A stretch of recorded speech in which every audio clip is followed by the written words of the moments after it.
Ok, chicos, buenas, buenas noches primero, no, digo buenas tardes. Ahorita empieza la clase de trombosis y embolia. Acá está, voy a pasar a los contenidos. Los contenidos que se van a hablar es de qué es la trombosis como tal, un repaso de fisiología para hablar de etiologías, mecanismos, también los componentes del trombo, como es la lesión endotelial, la alteración del flujo, la hipercoagulabilidad, la evolución del trombo con sus cinco estadios y el émbolo. Con eso voy a hablar de los tipos de los émbolos que hay. Ahora, para empezar con lo que viene a ser trombosis. En la trombosis hay que recordar esto. Primero tú empiezas con una definición. Vamos a decir que estamos en trombosis cuando vemos un coágulo que está dentro del vaso. Y obviamente se está ocluyendo la luz del vaso. Ya, ya habrás visto, ya sabrás por fisiología hemática, bueno, ya verás que es un coágulo, cuáles son los componentes que ayudan a la coagulación, lo que ayuda más bien a la fibrinolisis. Entonces ya sabes que es un coágulo, no un coágulo de sangre. Imagínate que ese coágulo de sangre, o cuando, muchas veces dice que cuando la sangre sale al medio externo, se coagula, se coagula, porque ahí se activa todos los componentes procoagulativos de la sangre, ¿no? Cuando sale del cuerpo y está medio externo. Y cuando tú dices que la sangre se coagula es como medio gelatinosa, dura, densa. Ya, imagínate eso, pero dentro de un vasito, ¿no? Dentro de un vasito, ese es un coágulo, ese es un coágulo, esa es una trombosis, ¿no? A eso me refiero acá. Acá hay un vaso sanguíneo, y acá hay un coágulo, la sangre coagulada que está ocluyendo la luz del vaso. Entonces acá hay un problema, porque la sangre no pasa correctamente, pues este coágulo sirve como una pared. Y al no pasar correctamente la sangre, porque acá hay un coágulo que está obstruyendo la luz, pues esta zona de acá se queda sin nada, se queda sin sangre, sin irrigación. Entonces, si acá tengo mis celulitas a la que estoy irrigando este vaso, ¿qué pasará con mis celulitas? ¿Qué crees que puede pasar con las celulitas? Si no está llegando sangre, pues entran en lo que viene a ser isquemia, porque no llega sangre, pues no está llegando sangre. En la primera clase nomás de patología ya ver qué es isquemia, ¿no? Y luego la isquemia evoluciona en lo que viene a ser ya necrosis. Peor aún, todo eso pasa porque hay un coágulo. Y este coágulo, en pocas palabras, es un trombo. Otra característica que te voy a decir una vez y que te va a ayudar a diferenciar un coágulo de un trombo es que el coágulo, un coágulo, un trombo, en una trombosis, en una embolia, el trombo, que es un coágulo de sangre, va a estar pegado a la arteria, a las paredes arteriales. El émbolo no está pegado. El émbolo también puede ser un coágulo, pero el émbolo no está pegado a las paredes de la arteria. Ahorita te voy diciendo eso, te voy adelantando, ¿no? Para que lo tengas ahí en cuenta. Ahora, siguiente. También hablamos de la triada de Virchow. Esto también es algo muy importante. Esta triada nos dice si la persona, si nuestro paciente tiene más probabilidad o no de poder desarrollar un trombo. ¿Cuáles son las, si es triada? Obviamente tres cositas, tres puntos, tres factores importantes de los que voy a hablar, ¿no? La lesión endotelial. Cuando estamos en una situación en la cual el endotelio, recuerda muy bien que es el endotelio, ¿no? El endotelio son esas células que van a tapizar la pared de un vaso sanguíneo como tal, sea vena, sea una arteria, sea un capilar arterial, vénula, lo que sea. Esas celulitas planas o escamosas, simples, eh, que van a tapizar el vaso es el endotelio. Si esas celulitas endoteliales están dañadas, se activa todo un componente coagulativo. Ahorita acá en la fisiología voy a hablar de ello, pero tenlo en cuenta que la lesión endotelial es un componente de la triada de Virchow. La otra es la hipercoagulabilidad. Hay personas que tienden a coagular su sangre dentro de sus vasos sanguíneos. O sea, hay personas que están más propensas a coagular la sangre. Así nomás, porque nacen por genética, factores enzimáticos, multifactoriales, varias cositas, pero hay gente que nace con esa predisposición a coagular la sangre. Por eso es hipercoagulabilidad. Y el último, por último, el tercer factor, el flujo anómalo de sangre. La sangre va a ir por un vaso. Y así como yo sé, en clase de estudios generales, cuando hablan de ciencia de la naturaleza, ¿no? ¿Cómo debe ser el flujo? O también fisiología, ¿no? Porque esto es fisiología, mucha fisiología. En un vasito, ¿cómo debe ser el flujo? Debe ser así, como estoy dibujando, flechitas, flechitas dirigidas a una sola dirección. En pocas palabras, el flujo tiene que ser laminar. Buscamos un flujo laminar dentro de un vaso. Eso es lo normal. Pero ¿qué pasa si nosotros tenemos un flujo así? Un flujo totalmente turbulento, que está yéndose para un lado, para otro lado. Eso no es normal. Eso más bien termina dañando lo que viene a ser el endotelio. Y es por eso que el flujo anómalo también me conlleva a lo que es lesión endotelial. Porque un flujo anómalo, un flujo turbulento, daña el endotelio. Y también un flujo de éstasis, que también expliqué qué es éstasis, daña el endotelio. ¿No? Lo expliqué en otra clase, creo. Bueno, y acá también hay que llevar que el flujo anómalo de sangre, tengan en cuenta que también nos lleva muchas veces a la hipercoagulación. Este, ¿quién me está zumbando? Bueno, ya, sigo. Estos tres componentes me llevan a lo que viene a ser trombosis. Estos tres componentes van a conllevar a lo que viene a ser trombosis. Eso se aplica mucho en semiología. Si hablan de un paciente que tiene un posible trombo, si ves una zona isquémica, si ves que el pie del paciente está negro, más bien porque está entrando a una necrosis gangrenosa, vamos a hablar de la triada de Virchow, a ver qué factores tiene este paciente para saber si es que en verdad tiene o no tiene un trombo. Y bueno, luego de explicar la triada de Virchow, vamos a hablar un poco del endotelio, algo básico. El endotelio ya lo expliqué, son las celulitas que tapizan la pared del vaso, pero lo importante acá es la formación, propagación y disolución del coágulo, porque el endotelio es determinante, determinante. Entonces, de los tres factores de la triada de Virchow, pregunta de examen, el que determina si hay un trombo o no es la lesión endotelial, porque el endotelio es determinante para formar un trombo. De estos tres factores, el endotelio es principal, es básico. Ahí vamos a hablar de tres cositas. Y es que el endotelio tiene efectos inhibidores sobre plaquetas, porque el endotelio, acá dibujo una célula endotelial, otra célula endotelial, otra célula endotelial. Sí, pues son células planas, ¿no? Otra célula endotelial. Recuerda que un vaso sanguíneo tiene tres capas, ¿no? La íntima, la capa media, ¿no? Y la adventicia. Pero lo importante es que el endotelio, por debajo del endotelio, hay moléculas que se llaman el factor de von Willebrand. Este factor de von Willebrand puede coagular, ayuda a coagular la sangre. Pero el endotelio que tú ves acá sirve como un muro, como el muro de Berlín, ¿no? Sirve como un muro que hace que este factor de von Willebrand se quede dentro dentro de la sangre, ¿no? Dentro de este componente acá y que no llegue a la luz. Si este factor de von Willebrand llega a la luz, ahí sí va a llevar a la coagulación, porque ayuda a que se una lo que es la plaqueta. Y si la plaqueta se une, ya empieza todo el componente coagulativo. Entonces el endotelio sirve como una barrera, justamente, una barrera para que este factor de von Willebrand se quede en el espacio subendotelial o debajo del endotelio, junto con el colágeno también, ¿no? Ese es uno. Otro, efecto anticoagulante. Y en efecto anticoagulante hablamos de la trombomodulina, el receptor de la proteína C endotelial. Eso lo vamos a ver más adelante. Y efectos fibrinolíticos. Y en efectos fibrinolíticos están los que sintetizan, ¿no? El plasmógeno tisular. Vamos a hablar también qué es eso del plasminógeno, digo, tisular. Pero algo básico, porque todo esto es un recuento de fisiología. La plasmina es el principal componente fibrinolítico. O sea, si yo tengo un trombo, la plasmina, ¿qué hace con el trombo? Lo degrada. Acá la plasmina lo degrada. Y el endotelio me forma plasminógeno. El plasminógeno se transforma en plasmina y la plasmina va al coágulo y lo degrada. Por ende, ya no hay trombosis. Todo eso hace el endotelio de por sí solo. Como digo, esto es un repaso de fisiología primeramente, ¿no? El endotelio es capaz de hacer todo eso por sí solo. No necesita ayuda de nadie, lo hace así normal. Y es por eso que el endotelio, así como puede ayudar a que no se forme un trombo, también hace lo contrario, ayuda a la formación de un trombo. Por eso que lo dije, ese es el principal factor que tienes que tener en cuenta y no olvidar.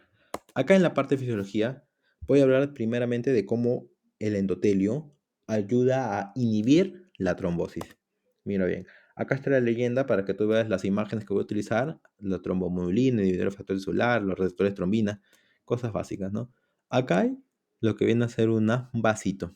Acá está el endotelio, la luz del vaso y acá está la parte subendotelial. Ahora, todo esto comprende a la capa íntima del vaso, ¿ah? Recuerden por histología, esto es capa íntima del vaso. Acá tenemos primero a las moléculas similares a la heparina. ¿De acuerdo? La heparina también. La heparina mayormente es sintetizada por un basófilo, que son leucocitos o glóbulos blancos. Un tipo de leucocito o glóbulo blanco es un basófilo. El basófilo secreta heparina, pero también el endotelio secreta moléculas que tienen una función similar a la heparina. Por eso es que se le llama molécula similar a la heparina, porque la función tienen como tal muy idéntica, ¿no? Y acá tenemos una antitrombina 3, que es otra moleculita. La antitrombina 3 se une a la molécula similar de heparina, me forman un complejo. Cuando hay trombina, tú sabes muy bien que la trombina es esencial para que se forme el coágulo, porque la trombina es el paso límite para que se forme el fibrinógeno a fibrina y después ya empieza toda la formación del coágulo. El paso límite es la trombina, ojo. La trombina va a unirse a todo este complejo de antitrombina 3 con la molécula similar de heparina. Si te das cuenta, hay una unión de estos tres. ¿A qué me va a conllevar esto? Que inhibe la trombina y también inhiben otros factores de la coagulación. Pero ten en cuenta esto, si yo inhibo la trombina, inhibo toda la vía de coagulación. En pocas palabras, no se formará coágulo, no se va a formar coágulo. ¿Y todo por qué? Porque acá el endotelio ayuda a la secreción de moléculas similares de heparina y también a la de antitrombina 3. Otra cosita que hace el endotelio para inhibir la trombosis. Acá tenemos al factor tisular, pero eso es un inhibidor del factor tisular. El factor tisular se encuentra dentro de las células endoteliales, pero también en su membrana estas células endoteliales expresan el inhibidor de este factor. Y obviamente si yo inhibo al factor endotelial, voy a inhibir al complejo factor tisular con el factor 7A activado, ¿no? Eso es algo importante que hay que tener en cuenta, porque todo eso es vía de la coagulación en general, ¿no? Ya la vía de coagulación es algo de fisiología que no considero tan importante como para ponerlo acá, porque pienso que ya lo deben saber aunque sea algo. Entonces solamente digo que si el endotelio me expresa el inhibidor del factor tisular, pues el factor tisular inicia la coagulación. Es algo así como la trombina, ¿ya? Es algo así como la trombina. El factor tisular también ayuda a iniciar coagulación. Si hay un inhibidor, pues no hay coagulación. Es otro punto. Otra cosita, la trombomodulina. La trombomodulina se une con la trombina y ¿qué va a hacer? Que se forme la proteína C que está inactiva. Hay proteína C en el plasma que es inactiva, pues se va a formar proteína C activa. Y esta proteína C activa necesita su cofactor, que es la proteína S. Se junta, se forma un complejo, proteína C, proteína S. Ese complejo va a inhibir los factores de la coagulación, específicamente el factor 5A y el factor 8A. Entonces, lo mismo, se inhibe la coagulación. ¿Ves? ¿Has visto cómo el endotelio tiene diferentes maneras para inhibir coagulación? Otra, la última, mira, cuando hay un receptor de trombina en el endotelio. Entonces, la trombina también se va a este receptor y me van a expresar ciertas moleculitas que van a actuar en el endotelio para darnos ciertos efectos.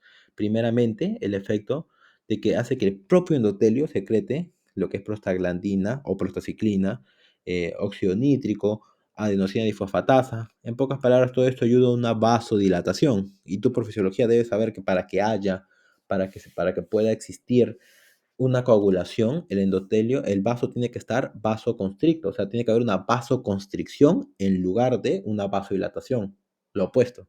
Por ende, si yo vasodilato, no voy a formar nunca un coágulo, entonces nunca entraré en trombosis. Eso es algo importante y eso también ayuda también a inhibir la agregación plaquetaria. Y por último, tenemos a ¿no? El plasminógeno. Es lo que ya hablé acá, ¿no? El plasminógeno tisular. El endotelio también ayuda a secretar plasminógeno tisular. Y ese plasminógeno tisular va a activar la fibrinolisis. O sea que si hay un trombo, pues el plasminógeno se transforma en plasmina y después degrada al trombo. Todos estos métodos tiene el endotelio para poder inhibir lo que viene a ser trombosis. Esto tenlo muy en cuenta porque este tema o esto que estoy poniendo acá no solamente te va a servir para patología, sino te va a servir para fisiopatología. Yo me acuerdo que en el segundo examen que toman, o el que yo tomé, por ejemplo, el segundo examen, cuando me vino hematológica, prácticamente más que fisiopatología era fisiología. Y eso, todo esto lo saqué de Robbins y con eso a mí me fue recontra bien, por ejemplo. Entonces, ten esto muy en cuenta no solo para pato, sino también para fisiopato, porque va a servir. Ahí te pregunta más la parte fisiológica, lo que hace el endotelio. Todo esto lo va a hacer el endotelio, ¿eh? El endotelio inhibe la trombosis, pero también ¿qué hace? También la favorece. Puede hacer las dos cositas. Vuelvo y repito, acá hay una leyenda donde vamos a ver plaquetas, factor de von Willebrand, factor tisular, colágeno y fibrinógeno. Acá tenemos otro vasito, lo mismo, pero mira acá, ¿qué ha pasado acá? Una vez más, el vasito está entero, completo, pero acá las células han desaparecido. Ha habido un daño endotelial. Y ese daño endotelial ha hecho que aumente, ¿qué cosa? El componente subendotelial, ¿no? Que es tejido conectivo laxo mayoritariamente, pues, ¿no? Que ese tejido conectivo laxo salga a la superficie y también se exprese colágeno y exprese el factor de von Willebrand. Te lo dije, ¿ah? El factor de von Willebrand está en el subendotelio. Más bien, lo que impide, lo que funcionaba como barrerita para que este factor de von Willebrand no salga a la superficie era el endotelio. Pero ¿qué tal si no hay endotelio? Porque ha habido una lesión. Si no hay endotelio, este factor de von Willebrand puede salir. Míralo acá. Salió. Ya salió, porque hubo un daño, hubo una lesión en este endotelio. El factor de von Willebrand está expresado en la superficie. Date cuenta. Entonces, ¿qué va a pasar? Que viene una plaquetita, la plaqueta se une al factor de von Willebrand y después llama a otras plaquetas y forman todo un tampón plaquetario que están formando, ¿ves? Para iniciar la coagulación. Entonces tenemos acá la adherencia plaquetaria y tenemos la unión profibrinógeno, porque lo que va a hacer que este tampón plaquetario sea más fuerte, más sólido, recuerda muy bien, es se viene el fibrinógeno, lo une y después se transforma en fibrina. Entonces ahí ya tienes un tampón ya fibrinoide, ¿no? Porque ya es fibrina con plaqueta. O también lo llaman el tampón de coagulación primario y el tampón de coagulación secundario. Ya eso es más fisiología. Pero ahí para que veas cómo todo esto ocurre porque el endotelio está dañado. Y hay otra cosita más, lo que te expliqué. Dentro del endotelio, ¿qué esos puntos que son?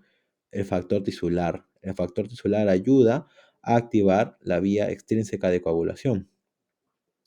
Ahí está el factor tisular, está dentro del endotelio, dentro del citoplasma endotelial. ¿Qué va a pasar cuando hay lesión? El endotelio se activa y mira, ¿has visto, no? ¿Cómo sale? Acá está, dentro de la célula. El factor endotelial sale a la superficie del endotelio. Una vez más, si no lo has visto. El factor endotelial sale a la superficie del endotelio. Y este factor tisular, cuando está saliendo a la superficie, pues me va a activar la vía de coagulación extrínseca, pues. Ahí dice, la exposición del factor tisular. Ya salió a la superficie, está expuesto. Y me activa la vía de la coagulación extrínseca. En pocas palabras, la sangre va a coagular. Entonces, mira, date cuenta cómo el endotelio puede inhibir la coagulación, pero también puede favorecer la coagulación. Si favorece o inhibe la coagulación, favorece o inhibe la formación de trombos. Esto es muy preguntado, vuelvo y repito, tanto en pato como en fisiopato, así que tenlo muy en cuenta. Es la parte fisiológica en sí. Es para que veas la función tan importante que va a cumplir el endotelio. Bueno, luego ya terminado ello, vamos a hablar de los componentes en sí del trombo. No el componente del trombo, digo los componentes del trombo, los componentes de la triada de Virchow, pero acá ya más a fondo. La lesión endotelial. Punto número uno, que es el principal, el principal que tienes que tener en cuenta, el factor más importante y determinante para formar el trombo. Cuando hay lesión endotelial, hay que darnos cuenta que las principales alteraciones protrombóticas que podemos tener son cambios que ayuden, que sean procoagulantes, que ayuden a la coagulación, o que los cambios fibrinolíticos estén disminuidos. O sea, que haya efectos antifibrinolíticos, que no haya fibrinólisis, que el coágulo no se rompa, que el coágulo siga ahí. Entonces, ahí hay dos cosas, ¿no? O que ayudemos a formar un coágulo o que inhibamos la destrucción del mismo, la destrucción del coágulo. Esas son dos cositas que tienes que tener en cuenta. Cuando hablamos de los cambios procoagulantes, es porque tenemos un endotelio, por ejemplo, inflamado, un endotelio que está dañado. A eso nosotros llamamos un endotelio activado, ¿no? Ese endotelio activado, por ejemplo, actúa sobre la trombomodulina, la va a inhibir a la trombomodulina, que ya en el gráfico anterior ya viste cómo está expresada, ¿no? La trombomodulina en el endotelio, pues se inhibe, pues. Cuando el endotelio está activado, inhibe la trombomodulina. Por ende, si se inhibe la trombomodulina, pues nunca se unirá a la trombina, nunca activarán a la proteína C, que la proteína C seguirá, en pocas palabras, inactiva. Por ende, tenemos una disminución de proteína C activada, porque la trombomodulina está disminuida, pues. Ese es punto número uno. También se puede inhibir el factor tisular. Cuando tenemos un endotelio dañado, un endotelio activado, la disminución del factor tisular es inminente, pues. Entonces, por ende, si todo esto está disminuido, pues es difícil que se forme pues, el coágulo como tal. Digo, difícil que se forme el coágulo como tal. Es más fácil que se forme el coágulo como tal. Porque si estoy disminuyendo el inhibidor del factor tisular, pues el factor tisular está en toda su gloria, porque no hay nadie que lo inhiba. Entonces acá todo esto ayuda a que se forme el coágulo, por eso es que son procoagulantes. Y en la parte de antifibrinolíticos es más simple, ¿ya? Cuando tienes el endotelio activado más bien va a secretar inhibidores del plasminógeno. Si yo inhibo el plasminógeno, nunca se transformará en plasmina y nunca va a degradar el coágulo, nunca lo va a degradar, porque estoy inhibiéndolo, pues. Cuando tienes el endotelio activado, aumentan los inhibidores de plasminógeno. Eso es como efecto antifibrinolítico. El otro componente de la triada de Virchow para poder saber si un paciente está propenso o no a una trombosis, la alteración del flujo sanguíneo. Primero vamos a ver dos factores importantes, la éstasis y la turbulencia. Ya hablé de la éstasis en otra clase, me acuerdo claramente cuando dije, ¿no? Cuando tú tienes un vasito en el cual la sangre se ha quedado detenida, la sangre se ha quedado detenida y en el medio estás en éstasis, porque es una disminución del flujo sanguíneo. Y en una lámina patológica, ¿te acuerdas qué es lo que ibas a ver? Congestión. La congestión es lo que vas a ver, es lo más resaltante en una lámina patológica, porque estás en éxtasis, pues. Ahora, cuando hablamos de la turbulencia, eso también ya hice un pequeño dibujito, la turbulencia es que tenemos ahí el flujo sanguíneo no tiene dirección, está yendo para todo el lado que se le dé la gana. No hay una dirección exacta, no hay una dirección fija para que siga la sangre, que debe seguir la sangre en el vaso. Sigue cualquier dirección que se le dé la gana. El flujo es turbulento. Estos son dos factores importantes para hablar de alteración del flujo sanguíneo. ¿Por qué? Porque para la activación endotelial, el endotelio se puede activar si hay turbulencia y si hay éstasis. Mira, piénsalo de esta manera.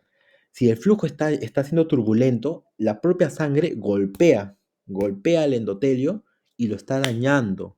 Daña el endotelio, son causas físicas, ¿no? De daño, de lesión celular. Llegamos a la lesión celular, es la primera clase, ¿sí o no? Entonces, etiología, las etiologías, ¿no? Una etiología, todo tipo de daño físico, lesión celular. Si el flujo es turbulento, golpeo al endotelio y lo estoy dañando.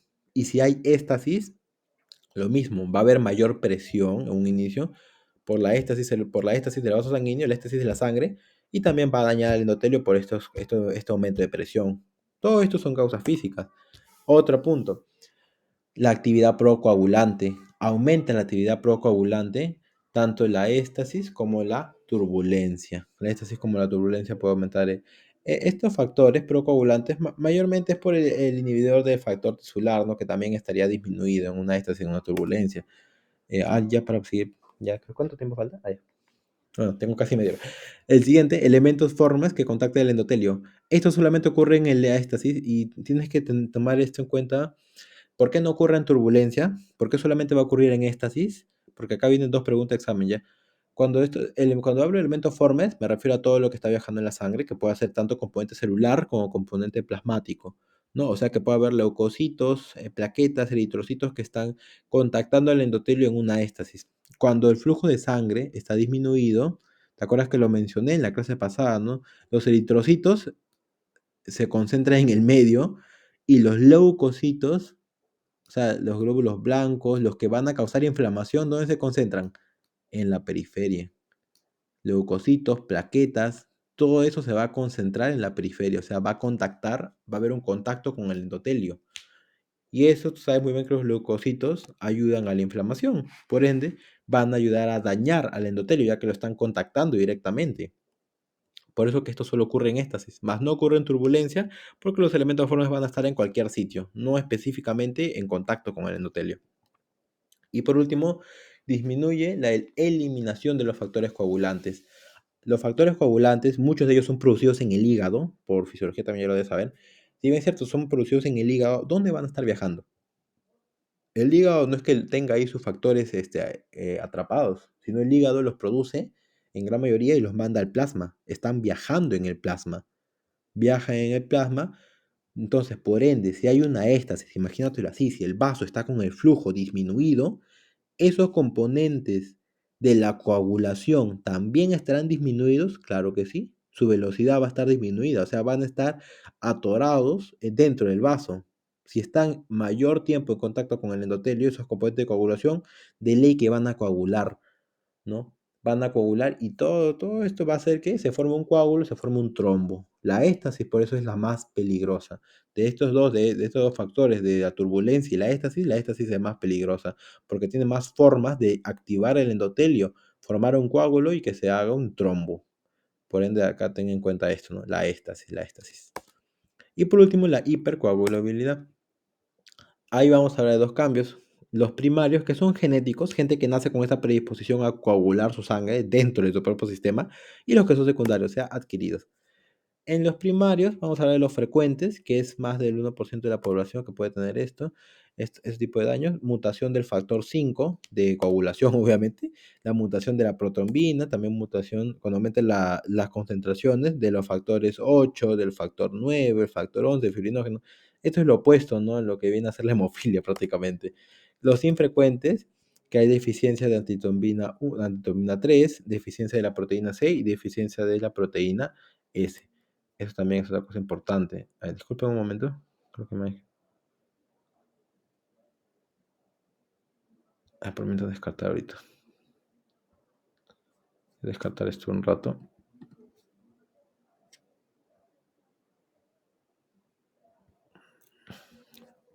¿Cuántos hay acá? Hay 14. Ya. Chill. Quería hacer una cosita. Ya, continúo. Espero que no se haya...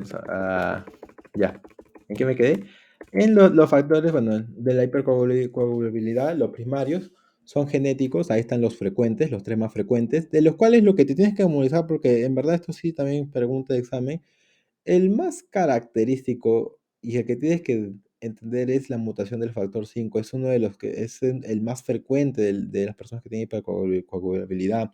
O sea que tienen mayor expresión de este factor de coagulación, el factor 5. Tú sabes muy bien que el factor 5 se une con el factor 10, ¿sí o no? Activa el factor 10 y esto va a hacer que se active la trombomodulina en trombo prácticamente, o sea que se forme la trombomodulina que en pocas palabras que dé el paso limitante para formar el trombito, pues para que dé la coagulación y se forme el trombo como tal. El factor 5 por ende, como es uno de los últimos pasos a seguir, pues va a ser obviamente que se forme un coágulo. No es un paso limitante, pero está muy cerca a ser limitante, ¿no? No es limitante, pero sí está muy cerca a. Y este es el más común, la mutación del factor 5. Esa es una pregunta. Otra, en el caso de las infrecuentes, bueno, acá no hay muchas cosas, pero sí se preguntó, me acuerdo claramente, de lo que esto ya hablé, no, de las infrecuentes no, de las muy infrecuentes, esta de acá. Defecto de fibrinolisis, no. La homocistinuria homocigótica. Este más bien es una causa por una enzima. En todo el componente de la cistina, ¿no? Si tú ves todo cómo se metaboliza, cómo es su vía de degradación, toda la bioquímica de la cistina, vas a darte cuenta que hay muchas enzimas implicadas en ello.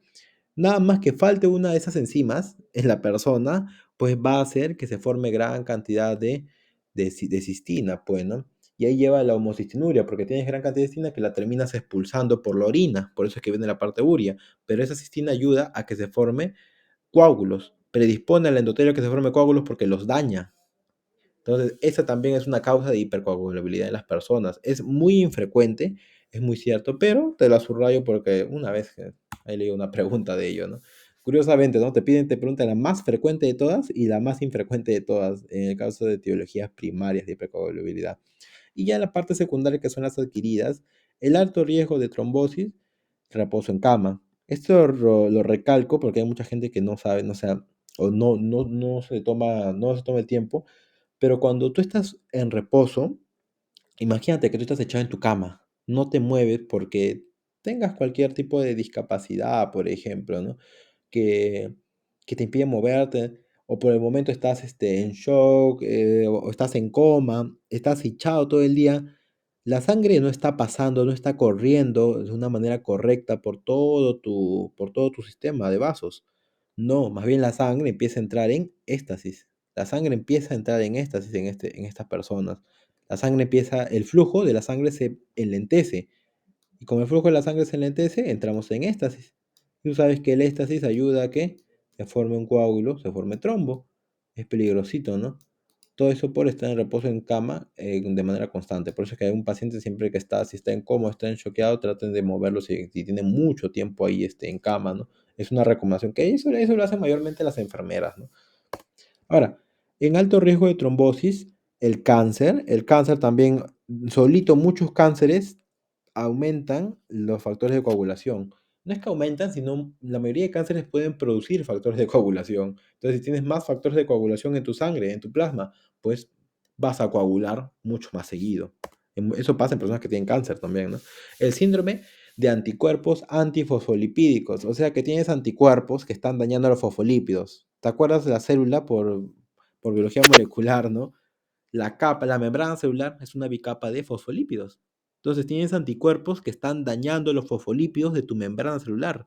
Si dañan los fosfolípidos de la membrana celular, imagínate que esa membrana celular será del endotelio, la membrana endotelial, pues dañas al endotelio. Estamos haciendo un daño al endotelio y por ende un endotelio activado.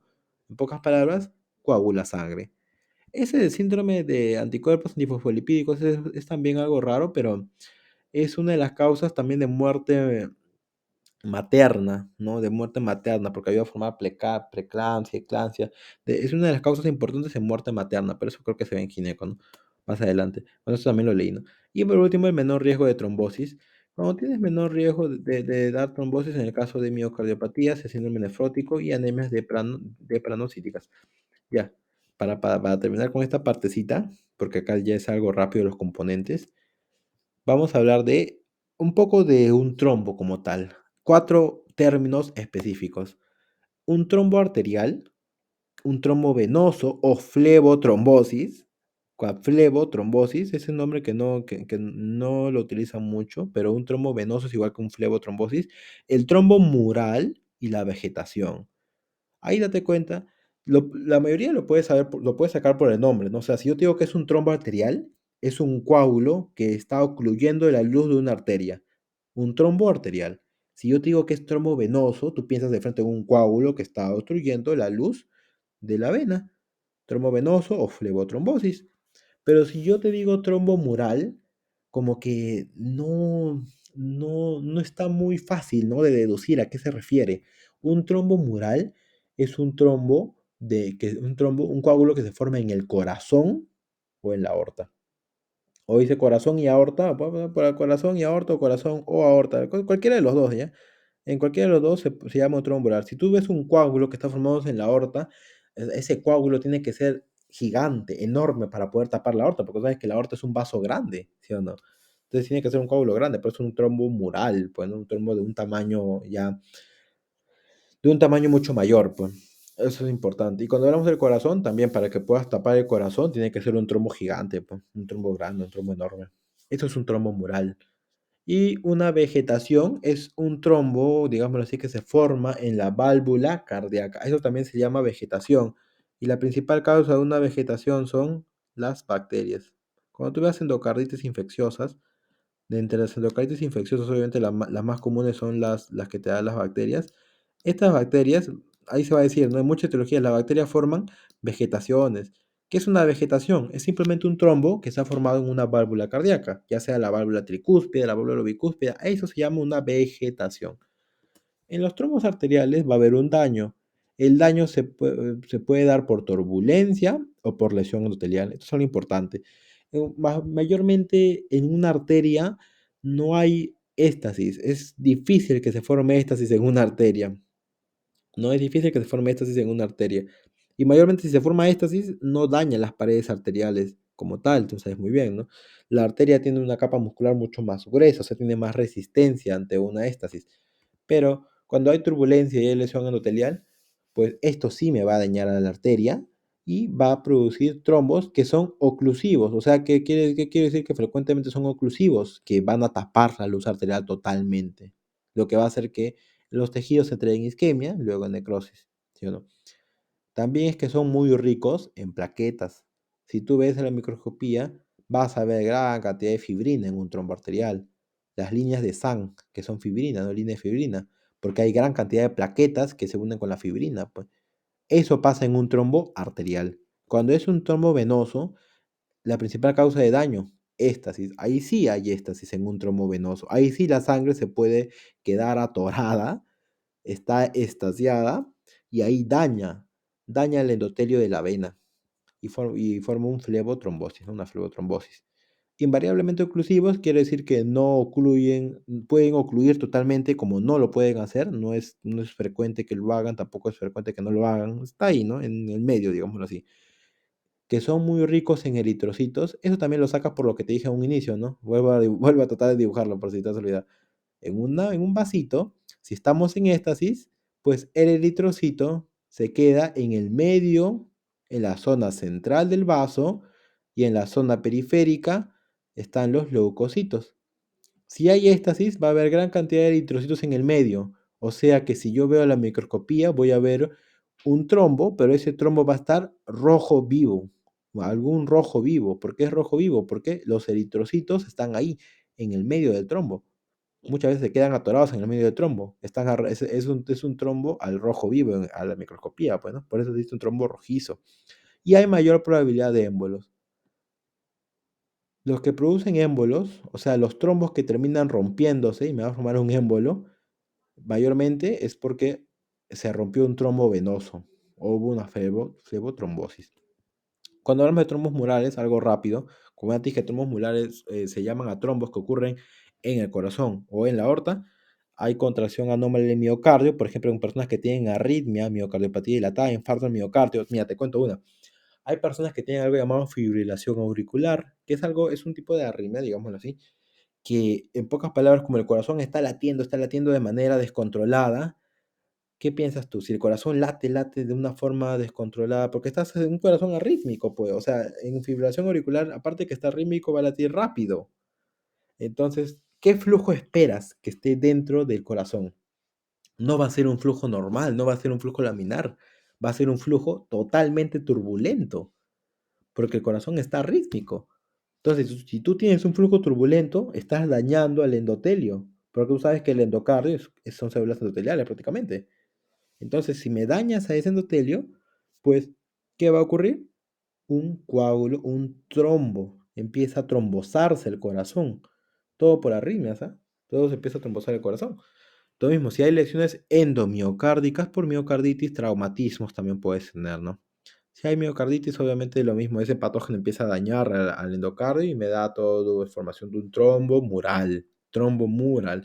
Y en vegetaciones, ya te lo dije, ¿no? Las bacterias son las principales que causan esta formación de trombos en válvulas cardíacas.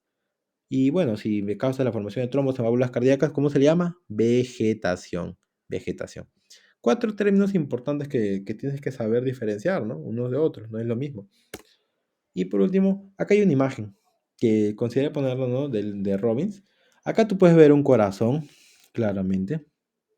¿Qué es lo importante o lo que quiero resaltar, lo que quiero remarcar acá? Que hay un coágulo. Acá hay un coágulo, un coágulo, mira, es un trombo mural en el ventrículo derecho. Pero acá hay otra cosa que no se ve muy bien, que acá también hay un pequeño trombito que está formándose en el ventrículo izquierdo, mira. Se está formando los trombitos. Acá hay trombos, prácticamente en las dos partes del corazón, los dos ventrículos del corazón. Y son trombos grandes, pues, porque esto no es microscopía, esto es macroscopía. Entonces son trombos gigantes, es un trombo mural. No te confundas, esto no es un trombo arterial, venoso, o no le pongas simplemente trombo. Es un trombo mural. Pero mira, ¿qué tal si imaginemos que el trombo estuviera acá? Si hay un trombo ubicado en esta zona, porque acá hay un coágulo, acá que está empezando a trombo, que un coágulo de sangre que no está yéndose, la definición de un trombo prácticamente. ¿Qué esperas? ¿Cómo crees que se llamaría esto? Piénsalo, es un trombo que no está en ventrículo, aurícula como tal. ¿Está en dónde? En la válvula. Esta es la válvula, ¿sí o no? Esta es la válvula. Mira, acá están los músculos papilares, las cuerdas tendíneas, y este de acá viene a ser la válvula como tal, ¿no? Entonces hay un trombo en válvula. Esto sería una vegetación. Si tú ves una imagen con un trombo en una válvula, es una vegetación. Para que lo tengas en cuenta. Bueno, esta es imagen. Siempre es bonito poner imágenes como para practicar. Ya casi terminar el tema de trombo, vamos a hablar de la evolución, cómo está evolucionando un trombito. El trombo primero empieza con la fase de propagación. Mira esta imagen. Acá hay un coágulo que está gigante, o sea, el coágulo puede empezar acá y ahora está expandiéndose, se expande, se propaga, pues. Esa es la primera parte de un trombo. Una vez que el trombo se formó, el trombo busca propagarse, busca crecer. Y ahí viene, ¿no? Como aumenta el tamaño del trombo y hay mayor incorporación de plaquetas y de fibrina. Y acá hay un problema. El problema es que si hay mayor, imagínate que al trombito se meta mayor cantidad de plaquetas, mayor cantidad de fibrina. ¿Qué crees que está pasando? ¿El trombo sigue estando suavecito? ¿Sigue estando flexible? No, se endurece. En la etapa de propagación, al incorporarse plaqueta fibrina, estoy prácticamente endureciendo al trombo, lo estoy haciendo piedra. Entonces, si esa persona que tiene un trombo por un buen tiempo yo le doy heparina, ¿no? Que son antifibrinolíticos en general, ¿no? O sea, porque ya ustedes también van a llevar no, ustedes creo que ya tienen sus introductores de farmacología. Bueno, ya en farmacología también van a ver de estos, ¿no? Cómo se forma un trombo, cuáles son los anticoagulantes. Los anticoagulantes que tú deberías usar, ¿no? En una persona que ya está formando un trombo. Pero antes de ello, o sea, tú tienes que atacar un trombo, te lo digo una vez, si tú sospechas del trombo, si tú has hecho tu escala de Virchow y tú dices, no, este paciente es muy seguro que tenga un trombo, tienes que actuar rápido. Porque en la etapa de propagación del trombo, porque tú has estudiado patología, tú sabes muy bien que cuando el trombo está formándose, ni bien se forma, empieza a propagarse y empieza a llenarse de plaquetas y de fibrina. Y eso me hace que el trombo se endurezca. En pocas palabras, si es que pasa bastante tiempo de que el paciente formó un trombo y a mí se me ocurre recién darle, por ejemplo, heparina a esa persona, pues ¿qué voy a obtener? Heparina, le doy warfarina, que son anticoagulantes. ¿Tú crees que voy a ser capaz de poder romper ese trombo que ya está hecho piedra en el vaso sanguíneo? Pues no. Entonces, en la clínica, ¿qué te quiere decir esto? Que si tú sospechas de trombo, actúa rápido. Porque si no, el trombo se endurece y ya, F. No lo puedes sacar con nada, a menos que tengas que hacer una cirugía, ¿no? O cortar ya de frente a amputar el miembro o la parte del cuerpo que está isquémica, ¿no? Bueno, principalmente son los miembros, ¿no? Las piernas, por ahí. Entonces ahí todo eso puede pasar si es que tú no actúas rápido. El siguiente paso de evolución del trombo, la embolización. Y acá fíjate el trombo. Prácticamente este trombito se rompe y acá viene la formación del émbolo, ¿no? Este es un émbolo. Este coágulo se ha roto y estos émbolos, estos pedacitos de coágulo que son émbolos como tal ya, están viajando por todo el vaso sanguíneo. También pueden obstruir. ¿Te imaginas que en este vaso sanguíneo no va a hacer daño? Pero después viaja y encuentra un vaso sanguíneo de este tamaño, más chiquito? ¿Qué va a hacer este émbolo? Este émbolo va a tapar el vaso, lo va a ocluir. O sea, inminentemente el émbolo se encontrará con un vaso más chiquito que él y lo va a ocluir y va a hacer que los tejidos a los cuales irrigaba ese vasito entren en isquemia. Por eso es también importante hablar del émbolo y hablar de ese por qué hace daño, ¿no? El por qué hace daño, cómo se forma y por qué hace daño. Es parte de un trombo o su totalidad se termina soltando. Eso es la embolización, que es una parte de la evolución del trombo. El tercer paso, la disolución. Acá viene lo que te hablé, ¿no? Muchas veces el trombo empieza a disolverse por sí solo, porque por sí solo, algunas personas que tienen un buen sistema inmunitario, que empiezan ya a dar componentes fibrinolíticos, su endotelio empieza a dar sus componentes fibrinolíticos, entonces, en un trombo nuevo, sí es muy probable que si yo le doy warfarina, heparina, pues pueda disolver el trombo. Mira, el trombo se hizo nada, lo disuelvo en trombo, curo al paciente del problema. Pero acá viene lo que te dije, en un trombo antiguo no se disuelven, ya es más difícil. ¿Por qué es más difícil? Porque el trombo ya propagó, ya se llenó de más plaquetas, más fibrina, se endureció, se hizo piedra y ya no voy a ser capaz de poder romper ese trombo. No voy a ser capaz de poder disolverlo. El cuarto paso, la organización. Este diría yo que es un paso importante, no porque sea importante en clínica, sino porque lo preguntan mucho en la parte en patología. Yo me acuerdo clarito que mis profesores preguntaban, ¿qué es un trombo organizado? ¿O cuándo se dice que el trombo está organizado?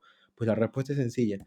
Yo en su momento no lo sabía, creo, pero la respuesta es sencilla. Cuando tú dices que un trombo está organizado, ahí fíjate la imagen del trombo, tiene cosas amarillas, ¿no? Es que quiere decir que el trombo, dentro de ese trombo, dentro de ese coágulo, como el coágulo ya ha estado mucho tiempo ahí, se empieza a llenar de células endoteliales. O sea, las células endoteliales empiezan a proliferar dentro del coágulo. Empiezan a proliferar células del músculo liso. Empiezan a proliferar fibroblastos. En pocas palabras, prolifera gran cantidad también de tejido conjuntivo. Matriz extracelular, dentro del coágulo. Eso se dice que el coágulo es organizado. O sea, prácticamente que el coágulo ya se está haciendo poco a poco una pared, ¿no? Se está convirtiendo en pared arterial. Eso es un coágulo, digo, eso es un trombo organizado, ¿no? Un trombo organizado en la cual le crecieron células endoteliales, le crecieron células musculares lisas, le crecieron fibroblastos, se le creció tejido conjuntivo. ¿Esto a qué me va a llevar? Al último paso, que es la recanalización. Cuando al trombo se le crecen todos estos tipos de componentes, bueno, pues es inevitable que el trombo empiece a formar canales. Canales. O sea, que en pocas palabras, imagínate el trombo como una, o sea, como una pared, ¿no? La pared empieza a hacerse huequitos, a agujerearse. ¿Por qué? Porque estás llenándolo de gran cantidad de cosas, pues, que pesan, que son capaces de poder agujerear esa pared, que agujera en este caso al trombo. Por eso es que tienes la recanalización. Muchas veces dentro del trombo se empiezan a formar arteriolas, capilares, que son capaces de poder romper al coágulo.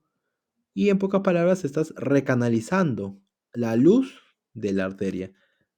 Se recanaliza, ¿no? Se crean canales capilares y se restablece la luz vascular. Y tú dices, ya, chévere, o sea, esos son los 5 pasos de evolución del trombo. O sea, prácticamente el trombo siempre, siempre se va a resolver. No, no siempre se va a resolver. Porque esta etapa de recanalización, recuerda que es la recanalización luego de que el trombo esté organizado. O sea, que quiere decir que la pared arterial ya nunca volverá a ser como antes. Antes, la pared endotelial, mira, tenía esta área para que pueda pasar la sangre. La sangre acá pasaba feliz. Pero luego que hubo recanalización, mira el espacio que tiene la sangre para pasar. Ha disminuido. Y eso ya no vas a ser capaz de poder recuperar el vaso a su forma original. Ya no vas a ser capaz de poder recuperar este vasito. Porque ese vasito ya se cerró, ya se consolidó el trombo, ya se hizo parte más bien el trombo de las paredes de los vasos. Entonces el vaso ya nunca más volverá a ser como era antes. Todo esto puede pasar, mira, problemas irreversibles si es que no atiendes un trombo correctamente. En esta imagen, lo que quiero que veas es un trombo organizado. Acá son células musculares, ¿no? La capa adventicia de una arteria. Fíjate acá, mira, prácticamente tú ves la luz. Esta es una arteria. Tú ves que tiene luz. ¿Te acuerdas en histología? Veías una arteria y veías una luz blanca en el medio, ¿no? Acá no hay luz. Mira, más bien acá, esto es lo que estoy señalando ahorita, no sé si te das cuenta, hay proliferación celular. Acá están proliferando células, leucocitos. Acá están proliferando endotelio. Acá hay endotelio. También se puede ver ahí células musculares. Estas líneas blancas que tú ves acá son las líneas de Sang. No, no, no lo escribí, pero trataré de hacerlo acá. De Sang o de Sen. Lo que van a hacer estas líneas bueno, lo que se dice que son estas líneas es fibrina. La fibrina que se ha endurecido y ha formado estas líneas blancas.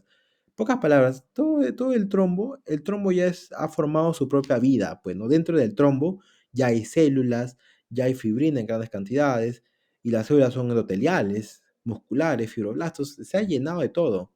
Se ha endurecido, se ha llenado de todo eso. Eso es un trombo organizado, ¿no? Un trombo que ya tiene su propia ecología por dentro. El trombo es duro ya. ¿Tú crees que sea fácil de poder romper este trombo? Ya no, ya. Ya se hizo duro, ya se quedó ahí por siempre. Un trombo organizado. Ahí se ve en la imagen. Ahora vamos a hablar del émbolo. Ya di lo que es una pre de lo que es un émbolo, pues no como tal, porque cuando hablé de embolización, que es una etapa del trombo, ahí vamos a hablar de lo que es un émbolo como tal ahora. El émbolo no necesariamente es un coágulo, ¿ah? El émbolo se define como masa sólida, líquida o gaseosa que se suelta dentro de un vaso y que ocluye la luz. La luz de vasos más pequeños, obviamente, ¿no? Pero el émbolo no es necesariamente un coágulo. Existe algo llamado embolia gaseosa. Y la embolia gaseosa son burbujas de aire que son capaces de poder ocluir a un vaso. El émbolo no necesariamente es coágulo. Por eso es que ahí su definición en el Robbins es masa sólida, líquida o gaseosa. Acá, por ejemplo, hay un émbolo. Y acá aplicamos lo que te dije en un inicio. Para diferenciar un émbolo de un trombo en una lámina, date cuenta, el émbolo no está unido a la pared arterial. El émbolo no está unido a la pared arterial. Acá se hizo una pequeña unioncita, ¿no? Pero en general no está unido a la pared arterial. El émbolo es viajero. El émbolo está viajando de arteria en arteria, de vena en vena, hasta que encuentre un vaso que sea chiquito para poder atorarse. El émbolo es viajero, ¿no? Eso tienes que tener en cuenta. Mira, acá el émbolo, acá ya está proliferando histiocitos, ¿no? Células de leucocitos, ya proliferado, mira. Y acá está, hay huecos en el émbolo, es como que estuviera recanalizado, ¿sí o no? El émbolo también ya no es cualquier cosa, el émbolo parece organizado, o sea, el émbolo parece que ha salido de un trombo que ha estado organizado. Mira todo lo que tiene. No es un émbolo como, no es un coágulo simple, sino el coágulo tiene células por dentro, está recanalizado. Y esta parte eosinófila es porque también hay fibrina. Acá están las líneas de Sand. Es un émbolo que muy probablemente ha provenido de un trombo organizado. Y bueno, ¿no? Sigamos con el tema de los tipos. Para acabar, la tromboembolia pulmonar. Esto es lo importante, ya lo demás no quiero que, no sé si, lo demás si tú quieres investigalo, pero lo que nunca te olvides es de la tromboembolia pulmonar, porque ese siempre ha sido pregunta, siempre lo será. En semiología también lo ves a cada rato, es una de las causas más frecuentes de daño de émbolos. Cuando tú hablas de émbolo es prácticamente importante, es imprescindible no hablar de esto, ¿no? De la tromboembolia pulmonar. Cuando hablamos de tromboembolia pulmonar es cuando tienes un émbolo que se ha atorado en los vasos que irrigan al pulmón, pues, ¿no? Pero esto émbolo tiene una razón tiene una razón, tiene un origen. Muy curiosamente, si tú piensas que hay un émbolo que está en la arteria pulmonar derecha, izquierda, que se ha atorado y que impide que se pueda irrigar el parénquima pulmonar, tú piensas que el émbolo se ha formado dentro del pulmón, ¿no? O se ha formado en el corazón, por ejemplo. Pero no, o sea, el émbolo, ¿sabes dónde se forma? En las piernas, en el sistema venoso profundo de las piernas. Ahí es donde se formó el émbolo. El émbolo muchas veces se forma en el sistema venoso profundo de las piernas. Así es cuando como inicia una tromboembolia. Tiene mucho sentido en personas ancianas, ¿no? Las mujeres están más propensas a las varices, que se dilaten las venas. Pues si se dilatan las venas, no van a funcionar correctamente. Tú ya por anatomía debes saber que las venas que irrigan las piernas tienen válvulas y esas válvulas son porque van a mandar la sangre de las piernas, del pie, del músculo hacia el corazón. O sea, están yendo contra la gravedad. Por eso es que tienen que tener válvulas para poder mandar, para poder impulsar la sangre hacia el corazón nuevamente. Pero en una persona obviamente que ya está viejita, pues ya no funcionan las válvulas como tal, la sangre ya no se envía de una forma correcta al corazón, empieza a haber éstasis sanguínea o éstasis venosa en este caso, ¿no? La éstasis venosa me va a dañar al endotelio, me ayuda a que se forme un coágulo, se forme un trombo, y tú sabes que si hablamos de una flebotrombosis, pues es más probable que ese trombo se rompa y forme un émbolo y forma un émbolo viajero. Y el émbolo que está viajando, viajando, viajando, ¿dónde se atora? Acá hay un émbolo, mira, se está atorando. Este creo que se refiere a la vena pulmonar, ¿no? Se refiere a la vena pulmonar izquierda, pero ahí se atoró el émbolo. Y el émbolo no permite que se pueda irrigar el tejido correctamente, ¿no? Bueno, creo que esto no se refiere a la vena o la arteria, pero porque está azulito, ¿no? Te confunde.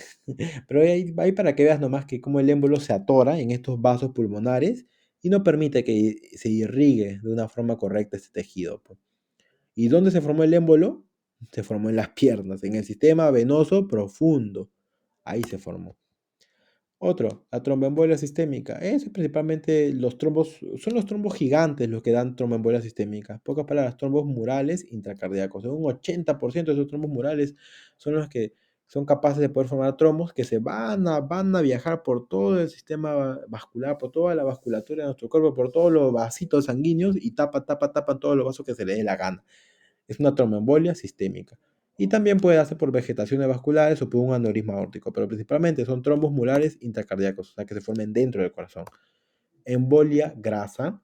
Embolia grasa es principalmente, y hay que hablar esto, no tanto de tejido adiposo, porque está en la definición como un aplastamiento de tejidos blandos, ahí ocurre el adiposo, pero la mayoría de veces es en pacientes que se han roto, por ejemplo, estás jugando fútbol y te doblaste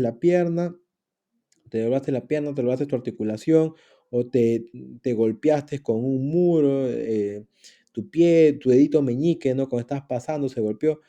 Hay daño en tu sistema esquelético, pero hay daño en todo tu sistema locomotor, hay daño en los huesitos Y si hay daño en los huesitos, el hueso se rompe. Tú sabes muy bien que el hueso tiene grasa. La médula ósea puede ser roja, pero mayoritariamente en varios de tus huesos del cuerpo es amarilla. Hay gran cantidad de grasa.